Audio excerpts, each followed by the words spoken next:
Welcome to bird media. నేను మీ పవన్ కృష్ణమూర్తి. ఆయన గాత్రం కేవలం పాటలు పాడలేదు, తరాల భావోద్వేగాలకి స్వరమైంది. ప్రేమ, విరహం, భక్తి, ఆనందం, విషాదం, మనిషి జీవితంలో ప్రతి అనుభూతికి తన మధుర గానంతో ప్రాణం పోసిన గాన గంధర్వుడు శ్రీపతి పండితారాధ్యుల బాలసుబ్రహ్మణ్యం. ముద్దుగా ఎస్పీబి అని పిలుచుకుంటాం అభిమానులు. ఆయన భౌతికంగా మన మధ్య లేకపోయినా ఆయన స్వరం కోట్లాది హృదయాల్లో నిత్యం మారుమోగుతూనే ఉంటుంది. 1946 జూన్ 4న నెల్లూరులో జన్మించిన బాలు తెలుగు, తమిళం, కన్నడ, హిందీ వీటితో పాటుగా 16కు పైగా భాషల్లో 50,000కు పైగా పాటలు ఆలపించి భారతీయ సంగీత చరిత్రలో చెరగని ముద్ర వేశారు. అత్యధిక పాటలు పాడిన రికార్డు చేసిన గాయకుడిగా గిన్నెస్ రికార్డు సృష్టించిన ఆయనకి 6 జాతీయ పురస్కారాలు, పద్మశ్రీ, పద్మభూషణ్, పద్మవిభూషణ్ వంటి అత్యున్నత గౌరవాలు లభించిన భారతరత్నం ఆయన. 2020 సెప్టెంబర్ 25 ఆయన మనల్ని విడిచిపెట్టి బాలు గాత్రం మాత్రం కాలాన్ని జయించింది. తెలుగు నేల నుంచి ప్రపంచవ్యాప్తంగా ఉన్న సంగీతాభిమానుల హృదయాల్లో ఆయన ఇప్పటికీ సజీవంగానే ఉన్నారు. ఎందుకంటే మనిషి జీవితంలో ప్రతి భావానికి బాలు ఒక చిరస్మరణీయ గీతాన్ని అందించారు. ఎన్నో పాటలు, ఎంతోమంది సాహిత్యకారులు, అన్నిటికీ ఒకటే కేర్ ఆఫ్ అడ్రస్, బాలు గారి గళం. ఏ పాటను చెప్పాలి, ఏ పాటను గుర్తు చేయాలి?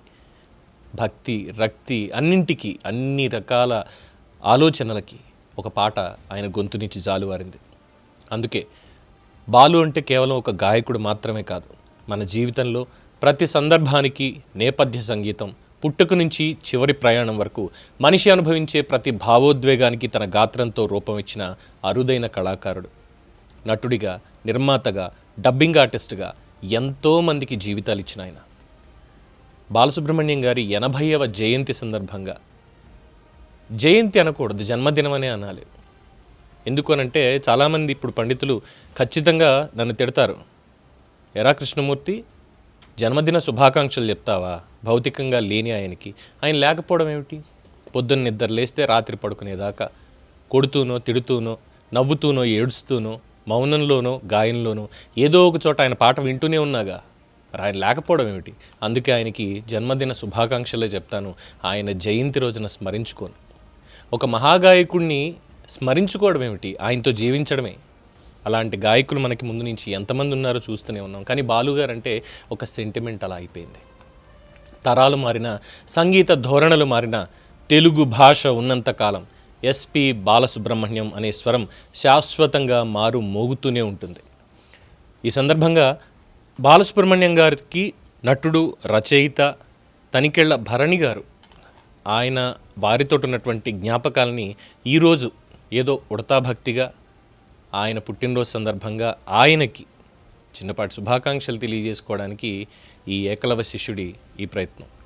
కైలాసంలో శివతాండవం ఆగింది, ఢమరకం పేలింది, రుద్రాక్ష రాలింది, ఏకబిల్వం శివార్పణమైపోయింది. సింహపురిలో శివకేశవులిద్దరి మీద హరికథలు చెప్పుకుంటూ ఏడాదికొకసారి త్యాగరాజ ఆరాధనోత్సవాల సమయంలో ఉంచవృత్తి చేసి పరమ పవిత్రమైన జీవితం గడిపిన శ్రీపతి పండితారాధ్యుల సాంబమూర్తి శకుంతల గారి ఇంట బంగారు పంటగా పుట్టినవాడు బాలు. ఎస్పీబి అనే బీజాక్షర సంహిత సరసస్వర సరస్వతితో నాకు ఎన్నో జ్ఞాపకాలున్నాయి. మొదటిసారి నిడదవోలులో జవాద్ రామారావు గారి కళాసంస్థ నిర్వహించిన కార్యక్రమంలో కలిశాను. మా కొక్కరొక్కో నాటికకు ప్రథమ బహుమతి వచ్చినప్పుడు ముఖ్య అతిథిగా బాలుగారు నన్ను, తల్లావజ్జల సుందరాన్ని కావలించుకుని, ఇలాంటి వాళ్ళు హైదరాబాదులో కాదు, అర్జెంటుగా మద్రాసు రావాలని ప్రోత్సహించారు. తర్వాత కళాసాగర్ నాటక పోటీల్లో మళ్ళీ కొక్కరొక్కోకే ప్రథమ బహుమతి వచ్చినప్పుడు వీళ్ళు సామాన్యులు కాదు అని చెప్పి నేను, సుందరం స్టేజీ ఎక్కి బహుమతి అందుకునే వరకు సభలో ఉన్న అందరితోటి చప్పట్లు కొట్టించారు. నా తొలి చిత్రం కంచు కవచం రికార్డింగ్లో నేను డైలాగులు రాసిన సినిమాలో వేటూరి రచనకు బాలు పాట పాడుతుండగా చూస్తూ ఉండిపోయాను. నా కల నిజమై నా ముందే పాటగా మారిన క్షణం అది. అది కాళ్లకు దండం పెడితే గుండెలకు హత్తుకుని, ఎత్తుకుని, నెత్తినెట్టుకునే మనిషి బాలు. ఆ తర్వాత వంశీ, ఇళయరాజా కాంబినేషన్లో వచ్చిన ఎన్నో సినిమాల రికార్డింగ్లలో కలిసి గడిపాం. Aalapana, Ladies Tailor, Sri Kanakamahalakshmi recording dance troupe, Chettu Kinda pleader, ఎన్ని జ్ఞాపకాలో. రికార్డింగ్ థియేటర్లలో టిఫిన్ టేబుళ్ల వద్ద సరదా సంభాషణల్లో గడిపిన సమయం ఇప్పటికీ గుర్తుంది. సింగర్లు సాధారణంగా ఆహారం, నీటి విషయంలో చాలా జాగ్రత్తగా ఉంటారు. కానీ బాలు మాత్రం గుప్పెడు ఒక్కపొడి, అప్పుడప్పుడు సిగరెట్, కుదిరితే తాంబూలంతోనే గడిపేవాడు. తన గొంతుని ఈశ్వరుడే కాపాడుతున్నాడన్న నమ్మకం అయింది. నేను రాసిన ఆటగదరా శివ, శభాష్రా శంకర వంటి రచనలు విని బాలు ముగ్ధుడయ్యేవాడు. శభాష్రా శంకర సీడీని ఆయనకి అంకితం చేస్తూ భాషా శ్రీపతికి, పాటల పండితుడికి, శుబ్బరమైన బాలుడికి అని రాశాను. ఒకసారి నేను రాసిన శివచిలకలు వినిపించి మీరు పాడితే కోరితే కళ్ళల్లో నీళ్లు నింపుకుని, వద్దు భరణి, వీటికి నీ గొంతే సరిపోతుంది, కొంచెం రాగా ఉంటే మంచిది, శుభం భూయాత్ అని ఆశీర్వదించాడు. నేను జనార్దన మహర్షి అమీర్పేటలో కొనుగోలు చేసిన మొదటి 2 బెడ్రూమ్ ఫ్లాట్ల గృహప్రవేశానికి పిలిస్తే వచ్చి మాతో భోజనం చేసి సరదాగా గడిపి వెళ్ళారు. మా బంధువులంతా ఆశ్చర్యపోయారు. బాలు మా ఇంట్లో అడుగు పెట్టాడంటే సాక్షాత్తు సుబ్రహ్మణ్య స్వామి వచ్చినట్టే అని ఆనందించాం. ఆస్ట్రేలియాలో కోడూరి రామ్మూర్తి గారు మాకు ఉమ్మడి స్నేహితుడు. బాలు భగవద్గీత పాడిన విషయం చాలామందికి తెలియదు. సత్యసాయి నిగమాగమంలో జరిగిన ఆవిష్కరణ కార్యక్రమానికి నేను వ్యాఖ్యాతగా వ్యవహరించాను. కానీ ఆ ఆల్బమ్ అంతగా ప్రజాదరణ పొందలేదు. బహుశా భగవద్గీతని ఘంటసాల గారికి, బిల్వాష్టకాన్ని బాలుగారికి కేటాయించాడేమో ఆ పరమేశ్వరుడు. నా 25 ఏళ్ల సినీ ప్రయాణాన్ని వెండి పండుగ పేరుతో నిర్వహించిన వేడుకలో అడగకుండానే భక్త కన్నప్ప పద్యాలు పాడి ప్రేక్షకులందరినీ నిలబడి చప్పట్లు కొట్టేలా చేశాడు.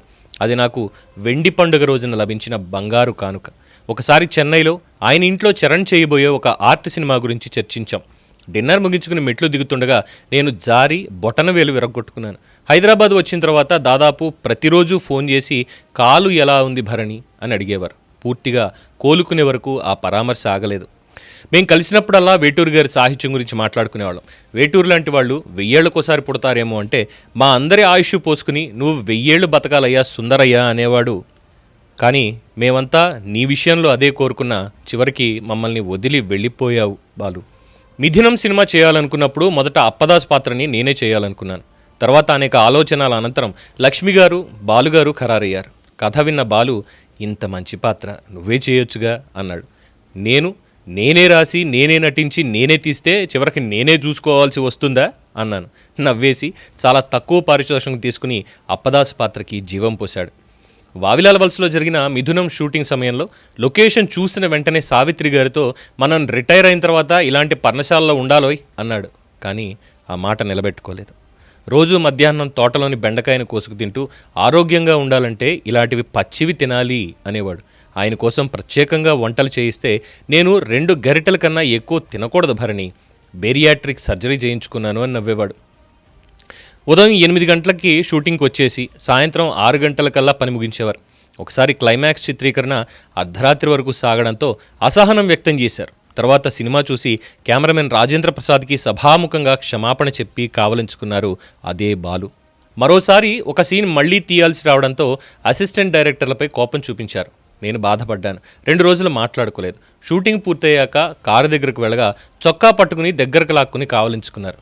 చాలా గొప్ప సినిమా తీసావు భరణి, 10 కాలాల పాటు గుర్తుండే సినిమా ఇది అన్నారు. ఆ తర్వాత ఇచ్చిన ముద్దు నాకు ఆస్కార్ అవార్డు లాంటిది. మిథునం టైటిల్ సాంగ్ను జేసుదాస్ గారితో పాడించారు.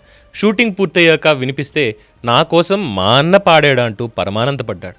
తర్వాత ఒకసారి నేను ఎప్పుడైనా ఆత్మకథ రాస్తే మిథునంకి ముందు, మిథునంకి తర్వాత అని రాస్తాను అన్నాడు. దర్శకుడికి అంతకంటే గొప్ప ప్రశంస ఏముంటుంది.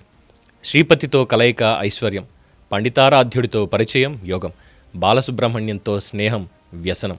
ఇది కైలాసమే. కనకమహాసభ ఐశ్వర్యానికి నిలయం. బంగారంతో మెరిసిపోతున్న ఆ సభలో వెండి నంది ఉచ్ఛ్వాస నిశ్వాసాలతో బంగారు ఊయల ఊపుతోంది. ఒకవైపు పార్వతీదేవి, మరోవైపు పరమేశ్వరుడు. పార్వతీదేవి ఒడిలో నెలబాలుణ్ణి జోలపాడుతూ ఉంచుకున్న హేళ, చిరునవ్వుతో కన్నులారా మూసుకున్న పరమేశ్వరుడి లీల. అంతకు మించి ఏం చెప్పగలను ఆయన గురించి? ఏ పుణ్యం చేసుకున్నారో భరణి గారు, ఆయనతో అంత సాన్నిహిత్యం ఆయనకు వచ్చింది. ఇంత చక్కటి ఆయన వ్యాసాన్ని నేను ఈరోజు చదివే అదృష్టం నాకు వచ్చింది. బాలుగారి గొప్పతనం ఏంటంటే ఏ భావోద్వేగాన్ని చెప్పాలన్నా ఆయన గాత్రంలో ఒక చిరస్మరణీయ గీతం దొరుకుతుంది. అందుకే ఆయన్ని గాయకుడు అని మాత్రమే కాకుండా మన జీవితానికి నేపథ్య స్వరం అని అభిమానులం ప్రేమగా అభివర్ణిస్తూ ఉంటాం. మరోసారి బాలసుబ్రహ్మణ్యం గారికి జన్మదిన శుభాకాంక్షలు తెలియజేస్తోంది బర్డ్ మీడియా. ఈ వీడియో మీకు నచ్చినట్లయితే లైక్ చేయండి, షేర్ చేయండి, సబ్స్క్రైబ్ చేయండి. మరిన్ని అప్డేట్ల కోసం మా వాట్సాప్ ఛానల్ను ఫాలో చేయండి.